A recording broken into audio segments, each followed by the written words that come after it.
गिनती की पुस्तक अध्याय 25। गिनती की पुस्तक अध्याय 25। इस्राएलियों का वेश्यागमन और उसका दंड। इस्राएली शित्तीम में रहते थे और लोग मोआबी लड़कियों के संग कुकर्म करने लगे। और जब उन स्त्रियों ने उन लोगों को अपने देवताओं के यज्ञों में नेवता दिया, तब वे लोग खाकर उनके देवताओं को दंडवत करने लगे।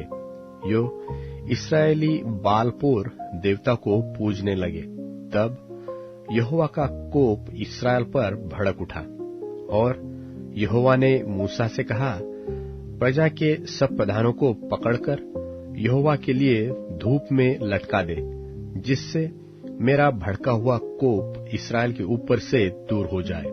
तब मूसा ने इस्राएली न्यायियों से कहा, तुम्हारे जो जो आदमी बालपोर के संग मिल गए हैं, उन्हें घात करो। और जब इस्राएलियों की सारी मंडली मिलाप वाले तंबू के द्वार पर रो रही थी, तो एक इस्राएली पुरुष मूसा और सब लोगों की आंखों के सामने एक मिद्यानी स्त्री को अपने साथ अपने भाइयों के पास ले आया। इसे देखकर एलीआजर का पुत्र पिनहास, जो हारून याजक का पोता था, उसने मंडली में से उठकर हाथ में एक बर्छी ली और उस इस्राएली पुरुष के डेरे में जाने के बाद वह भी भीतर गया और उस पुरुष और उस स्त्री दोनों के पेट में बर्छी बेध दी। इस पर इस्राएलियों में जो मरी फैल गई थी वह थम गई और मरी से 24,000 पुरुष मर गए। तब यहोवा ने मूसा से कहा, हारून याजक का पोता एलीआजर का पुत्र पिनहास, जिसे इस्राएलियों के बीच मेरी सी जलन उठी, उसने मेरी जलजलाहट को उन पर से यहाँ तक दूर किया है कि मैंने जलकर उनका अंत नहीं कर डाला। इसलिए तू कह दे कि मैं उससे शांति की वाचा बांधता हूँ, और वह उसके लिए और उसके बाद उसके वंश के लिए सदा के याजक पद की वाचा होगी, क्योंकि उसने अपने परमेश्वर के लिए जलन उठी और उसने इस्राएलियों के लिए प्रायश्चित्त किया। जो इस्राएली पुरुष मिद्यानी स्त्री के संग मारा गया, उसका नाम जिम्री था। वह साल का पुत्र और शिमोनियों में से अपने पितरों के घराने का प्रधान था। और जो मिद्यानी स्त्री मारी गई, उसका नाम कोजबी था। वह सूर की बेटी थी, जो मिद्यानी पितरों के एक घराने के लोगों का प्रधान था। फिर यहोवा ने मूसा से कहा, मिद्यानियों का सता और उन्हें मार, क्योंकि पोर के विषय और कोजबी के विषय वे तुमको छल करके सताते हैं। कोजबी तो एक मिद्यानी प्रधान की बेटी और मिद्यानियों की जाति बहन थी, और मरी के दिन में पोर के मामले में मारी गई। गिनती की पुस्तक अध्याय 26। गिनती की पुस्तक अध्याय 26। इस्राएलियों की दूसरी बार गिनती ले जाने का वर्णन। फिर यहोवा ने मूसा और एलीआजर नाम हारून याजक के पुत्र से कहा, इस्राएलियों की सारी मंडली में जितने 20 वर्ष के व उससे अधिक अवस्था के होने से इस्राएलियों के बीच युद्ध करने के योग्य है, उनके पितरों के घरानों के अनुसार उन सबों की गिनती करो। सो मूसा और एलीआजर याजक ने यरीहो के पास यरदन नदी के तीर पर मोआब के अराबा में उनसे समझा के कहा, 20 वर्ष के और उससे अधिक अवस्था के लोगों की गिनती लो, जैसे कि यहोवा ने मूसा और इस्राएलियों को मिस्र देश से निकाल आने के समय आज्ञा दी थी। रूबेन, जो इस्राएल का जेठा था, उसके ये पुत्र थे, अर्थात हनोक, जिससे हनोकियों का कुल चला, और पल्लू, जिससे पल्लुइयों का कुल चला, हेस्रोन, जिससे हेस्रोनियों का कुल चला, और कर्मी, जिससे कर्मियों का कुल चला। रूबेन वाले कुल यही थे। और इनमें से जो गिने गए वे 43,730 पुरुष थे। और पल्लू का पुत्र एलियाब था, और एलियाब के पुत्र नमूएल, दातान और अबीराम थे। ये वही दातान और अबीराम हैं जो सभासद थे। और जिस समय कोरह की मंडली ने यहोवा से झगड़ा किया था, उस समय उस मंडली में मिलकर वे भी मूसा और हारून से झगड़े थे। और जब उन 250 पुरुषों के आग में भस्म हो जाने से वह मंडली मिट गई, उसी समय पृथ्वी ने मुंह खोलकर कोरह समेत इनको भी निगल लिया, और वे एक दृष्टांत ठहरे। परंतु कोरह के पुत्र तो नहीं मरे थे।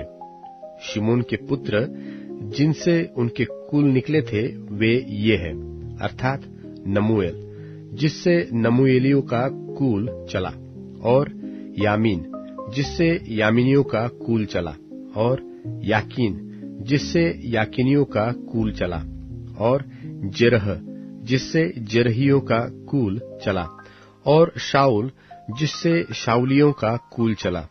शिमोन वाले कुल के ये ही थे। इनमें से 22,200 पुरुष गिने गए। और गाद के पुत्र जिनसे उसके कुल निकले वे ये थे, अर्थात सपोन, जिससे सपोनियों का कुल चला, और हग्गी, जिससे हग्गियों का कुल चला, और शूनी, जिससे शूनियों का कुल चला, और ओजनी, जिससे ओजनियों का कुल चला, और एरी, जिससे एरियों का कुल चला, और अरोद, जिससे अरोदियों का कुल चला, और अरेली, जिससे अरेलियों का कुल चला। गाद के वंश के कुल के यही थे। इनमें से 40,500 पुरुष गिने गए। और यहूदा के एर और ओनान नाम पुत्र तो हुए, परंतु वे कनान देश में मर गए। और यहूदा के जिन पुत्रों से उनके कुल निकले वे ये थे, अर्थात शेला, जिससे शेलियों का कुल चला, और पेरेस, जिससे पेरेसियों का कुल चला, और जेरह, जिससे जेरहियों का कुल चला। और पेरेस के पुत्र ये थे, अर्थात हेस्रोन, जिससे हेस्रोनियों का कुल चला, और हामुल, जिससे हामुलियों का कुल चला। यहूदियों के कुल यही थे। इनमें से 76,500 पुरुष गिने गए। और इस्साकार के पुत्र जिनसे उनके कुल निकले थे वे ये थे, अर्थात तोला, जिससे तोलियों का कुल चला, और पुआ, जिससे पुवियों का कुल चला, और याशूब, जिससे याशूबियों का कुल चला, और शिमरोन, जिससे शिमरोनियों का कुल चला। इस्साकारियों के कुल के ये ही थे। इनमें से 64,300 पुरुष गिने गए। और जुबलून के पुत्र जिनसे उनके कुल निकले थे वे ये थे, अर्थात सेरेद, जिससे सेरेदियों का कुल चला, और एलोन, जिनसे एलोनियों का कुल चला, और यहलेल, जिससे यहलेलियों का कुल चला। जुबलूनियों के ये कुल थे। इनमें से 60,500 पुरुष गिने गए। और यूसुफ के पुत्र जिनसे उनके कुल निकले थे वे मनश्शे और एप्रैम थे। मनश्शे के पुत्र ये थे, अर्थात माकीर, जिससे माकीरियों का कुल चला, और माकीर से गिलाद उत्पन्न हुआ, और गिलाद से गिलादियों का कुल चला। गिलाद के तो पुत्र ये थे, अर्थात इयेजेर, जिससे इयेजेरियों का कुल चला, और हेलेक, जिससे हेलेकियों का कुल चला, और अस्रिएल, जिससे अस्रिएलियों का कुल चला, और शेकेम, जिसमें शेकेमियों का कुल चला, और शमीदा, जिससे शमीदियों का कुल चला, और हेपेर, जिससे हेपेरियों का कुल चला। और हेपेर के पुत्र सलोफाद के बेटे नहीं, केवल बेटियां हुई। इन बेटियों के नाम महला, नोआ, होगला, मिल्का और तिरसा है। मनश्शे वाले कुल यही थे। और इनमें से जो गिने गए वे 52,700 पुरुष थे।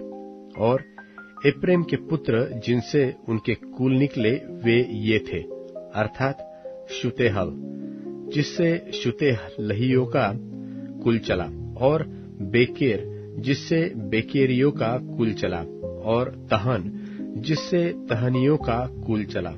और शुतेलह के यह पुत्र हुआ, अर्थात एरान, जिसने एरानियों का कुल चला। एप्रेमियों के कुल यही थे।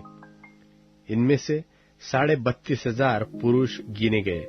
अपने कुलों के अनुसार यूसुफ के वंश के लोग यही थे। और बिन्यामीन के पुत्र जिनसे उनके कुल निकलते थे वे यही थे, अर्थात बेला, जिससे बेलियों का कुल चला, और अशबेल, जिससे अशबेलियों का कुल चला, और अहीराम, जिससे अहीरामियों का कुल चला, और शपुपाम, जिससे शपुपामियों का कुल चला, और हुपाम, जिससे हुपामियों का कुल चला। और बेला के पुत्र अर्द और नामान थे, तथा अर्द से तो अर्दियों का कुल और नामान से नामानियों का कुल चला। अपने कुलों के अनुसार बिन्यामीनी यही थे। और इनमें से जो गिने गए वे 45,600 पुरुष थे। और दान का पुत्र जिससे उसका कुल निकला था, अर्थात शुहाम, जिससे शुहामियों का कुल चला, और दान का कुल यही था।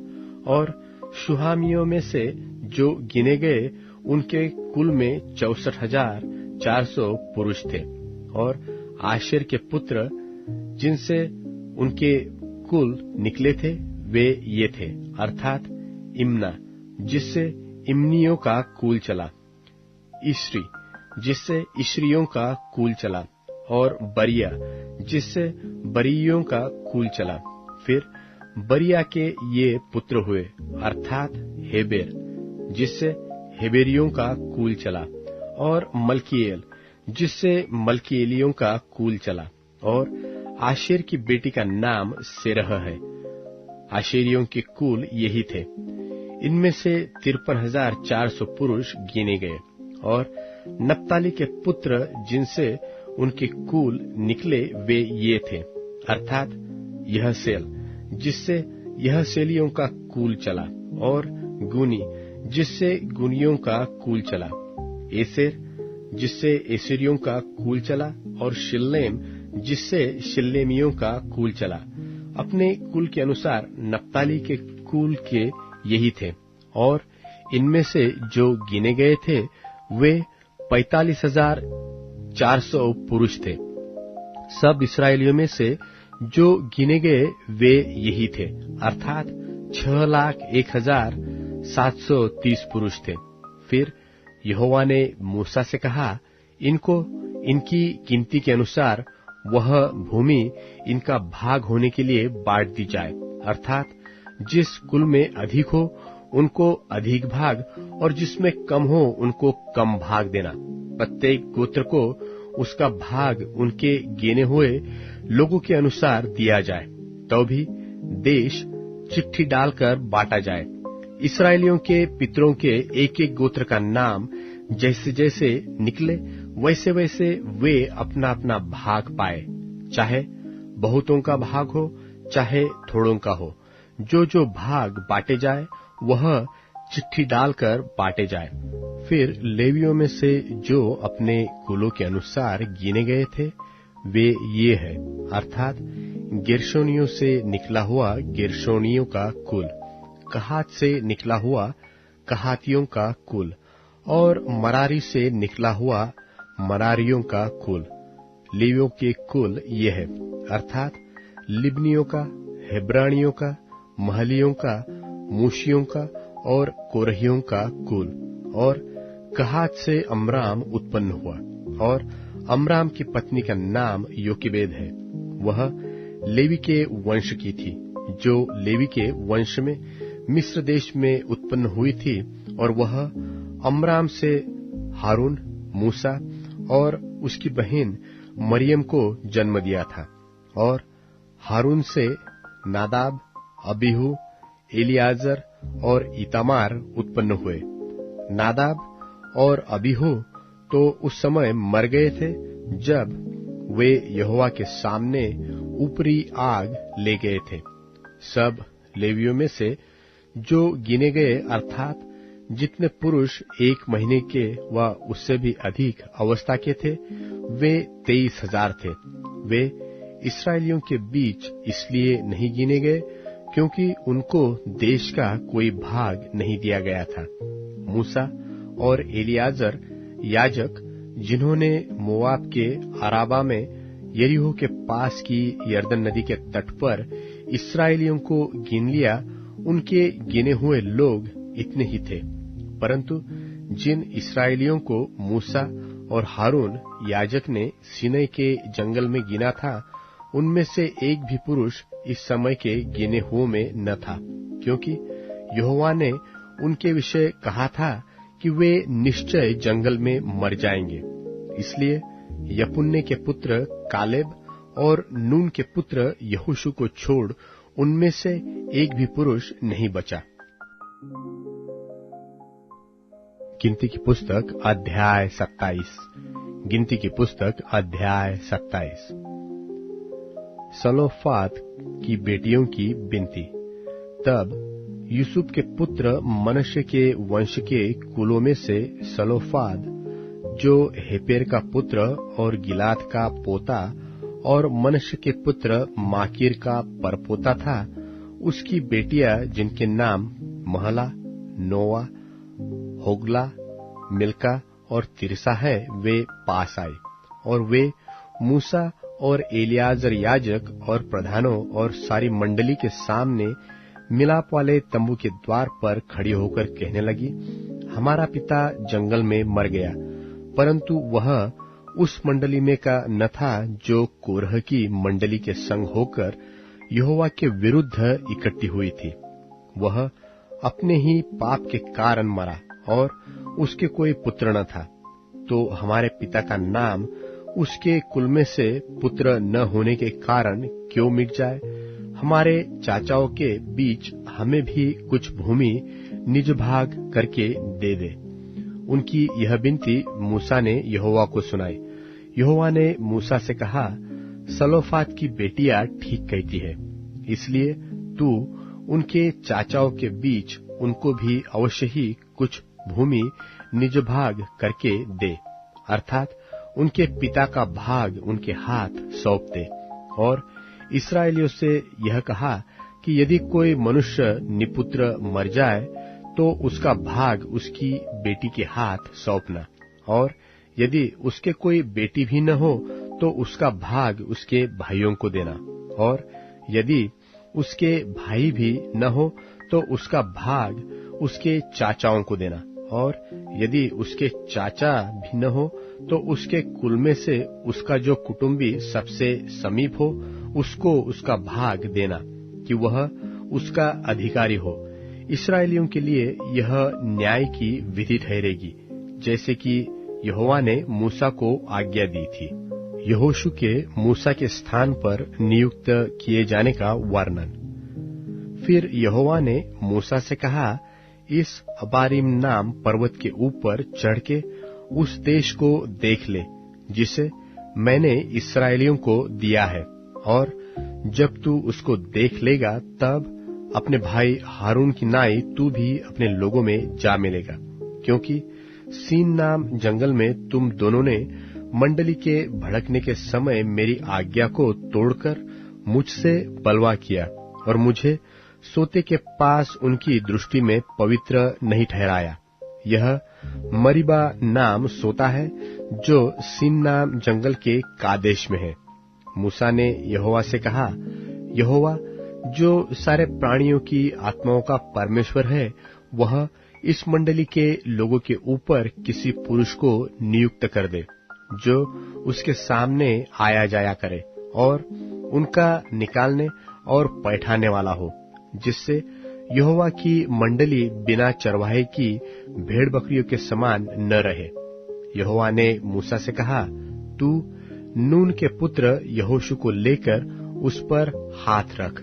वह तो ऐसा पुरुष है जिसमें मेरा आत्मा बसा है, और उसको एलियाजर याजक के और सारी मंडली के सामने खड़ा करके उनके सामने उसे आज्ञा दे, और अपनी महिमा में से जो कुछ उसे दे, जिससे इस्राएलियों की सारी मंडली उसकी माना करे, और वह एलियाजर याजक के सामने खड़ा हुआ करे, और एलियाजर उसके लिए यहोवा से उरीम की आज्ञा पूछा करे, और वह इस्राएलियों की सारी मंडली समेत उसके कहने से जाया करे, और उसी के कहने से लौट भी आया करे। यहोवा की इस आज्ञा के अनुसार मूसा ने यहोशू को लेकर एलियाजर याजक और सारी मंडली के सामने खड़ा करके उस पर हाथ रखे और उसको आज्ञा दी, जैसे कि यहोवा ने मूसा के द्वारा कहा था। लूका रचित सुसमाचार 4 अध्याय। फिर यीशु पवित्र आत्मा से भरा हुआ यरदन से लौटा और 40 दिन तक आत्मा के सिखाने से जंगल में फिरता रहा, और शैतान उसकी परीक्षा करता रहा। उन दिनों में उसने कुछ न खाया, और जब वे दिन पूरे हो गए तो उसे भूख लगी। और शैतान ने उससे कहा, यदि तू परमेश्वर का पुत्र है तो इस पत्थर से कह कि रोटी बन जाए। यीशु ने उसे उत्तर दिया कि लिखा है, मनुष्य केवल रोटी से जीवित न रहेगा। तब शैतान उसे ले गया और उसको पल भर में जगत के सारे राज्य दिखाए, और उससे कहा, मैं यह सब अधिकार और इनका विभव तुझे दूंगा, क्योंकि वह मुझे सौंपा गया है, और जिसे चाहता हूँ उसी को दे देता हूँ। इसलिए यदि तू मुझे प्रणाम करे तो यह सब तेरा हो जाएगा। यीशु ने उसे उत्तर दिया, लिखा है कि तू प्रभु अपने परमेश्वर को प्रणाम कर और केवल उसी की उपासना कर। तब उसने उसे यरूशलेम में ले जाकर मंदिर के कंगूरे पर खड़ा किया और उससे कहा, यदि तू परमेश्वर का पुत्र है तो अपने आप को यहाँ से नीचे गिरा दे, क्योंकि लिखा है कि वह तेरे विषय में अपने स्वर्गदूतों को आज्ञा देगा कि वे तेरी रक्षा करें, और वे तुझे हाथों हाथ उठा लेंगे, ऐसा न हो कि तेरे पांवों में पत्थर से ठेस लगे। यीशु ने उसको उत्तर दिया, यह भी कहा गया है कि तू प्रभु अपने परमेश्वर की परीक्षा न करना। तब शैतान सब परीक्षा कर चुका, तब कुछ समय के लिए उसके पास से चला गया। फिर यीशु आत्मा की सामर्थ से भरा हुआ गलील को लौटा, और उसकी चर्चा आसपास के सारे देश में फैल गई, और वह उनकी आराधनालयों में उपदेश करता रहा, और सब उसकी बड़ाई करते थे। और वह नासरत में आया, जहां पाला पोसा गया था, और अपनी रीति के अनुसार सब्त के दिन आराधनालय में जाकर पढ़ने के लिए खड़ा हुआ। यशायाह भविष्यद्वक्ता की पुस्तक उसे दी गई, और उसने पुस्तक खोलकर वह जगह निकाली जहां यह लिखा था कि प्रभु का आत्मा मुझ पर है, इसलिए कि उसने कंगालों को सुसमाचार सुनाने के लिए मेरा अभिषेक किया है, और मुझे इसलिए भेजा है कि बंधुओं को छुटकारे का और अंधों को दृष्टि पाने का सुसमाचार प्रचार करूं, और कुचले हुओं को छुड़ाऊं, और प्रभु के प्रसन्न रहने के वर्ष का प्रचार करूं। तब उसने पुस्तक बंद करके सेवक के हाथ में दे दी और बैठ गया, और आराधनालय के सब लोगों की आंख उस पर लगी थी। तब वह उनसे कहने लगा कि आज ही यह लेख तुम्हारे सामने पूरा हुआ है। और सब ने उसे सराहा, और जो अनुग्रह की बातें उसके मुंह से निकलती थीं, उनसे अचंभा किया, और कहने लगे, क्या यह यूसुफ का पुत्र नहीं? उसने उससे कहा, तुम मुझ पर यह कहावत अवश्य कहोगे कि हे वैद्य, अपने आप को अच्छा कर। जो कुछ हमने सुना है कि कफरनहूम में किया गया है, उसे यहाँ अपने देश में भी कर। और उसने कहा, मैं तुमसे सच कहता हूँ, कोई भविष्यवक्ता अपने देश में मान सम्मान नहीं पाता। और मैं तुमसे सच कहता हूँ कि एलिय्याह के दिनों में जब 3.5 वर्ष तक आकाश बंद रहा, यहाँ तक कि सारे देश में बड़ा अकाल पड़ा, तो इस्राएल में बहुत सी विधवाएं थीं, पर एलिय्याह उनमें से किसी के पास नहीं भेजा गया, केवल सैदा के सारफत में एक विधवा के पास। और एलीशा भविष्यद्वक्ता के समय इस्राएल में बहुत से कोढ़ी थे, पर नामान सूरियानी को छोड़ उनमें से कोई शुद्ध नहीं किया गया।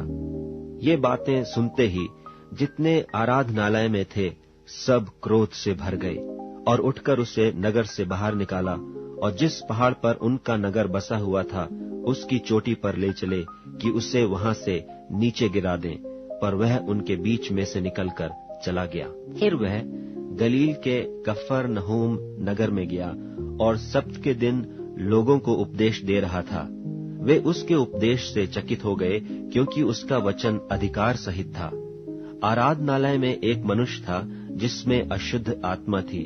वह ऊंचे शब्द से चिल्ला उठा, हे यीशु नासरी, हमें तुझसे क्या काम? क्या तू हमें नाश करने आया है? मैं तुझे जानता हूँ, तू कौन है? तू परमेश्वर का पवित्र जन है। यीशु ने उसे डांट कर कहा, चुप रह और उसमें से निकल जा। तब दुष्टात्मा उसे बीच में पटककर बिना हानि पहुंचाए उसमें से निकल गई। इस पर सबको अचंभा हुआ और वे आपस में बातें करके कहने लगे, यह कैसा वचन है कि वह अधिकार और सामर्थ के साथ अशुद्ध आत्माओं को आज्ञा देता है और वे निकल जाती हैं। सो चारों ओर हर जगह उसकी धूम मच गई। वह आराधनालय में से उठकर शमौन के घर में गया, और शमौन की सास को ज्वर चढ़ा हुआ था, और उन्होंने उसके लिए उससे विनती की। उसने उसके निकट खड़े होकर ज्वर को डांटा, और वह उस पर से उतर गया, और वह तुरंत उठकर उनकी सेवा टहल करने लगी। सूरज डूबते समय जिन जिन के यहाँ लोग नाना प्रकार की बीमारियों में पड़े हुए थे, वे सब उन्हें उसके पास ले आए, और उसने एक एक पर हाथ रखकर उन्हें चंगा किया। और दुष्टात्मा भी चिल्लाती और यह कहती हुई कि तू परमेश्वर का पुत्र है, बहुतों में से निकल गई। पर वह उन्हें डांटता और बोलने नहीं देता था, क्योंकि वे जानते थे कि यह मसीह है। जब दिन हुआ तो वह निकलकर एक जंगली जगह में गया, और भीड़ की भीड़ उसे ढूंढती हुई उसके पास आई और उसे रोकने लगी कि हमारे पास से न जा। परंतु उसने उनसे कहा, मुझे और नगरों में भी परमेश्वर के राज्य का सुसमाचार सुनाना अवश्य है, क्योंकि मैं इसीलिए भेजा गया हूँ। और वह गलील के आराधनालयों में प्रचार करता रहा।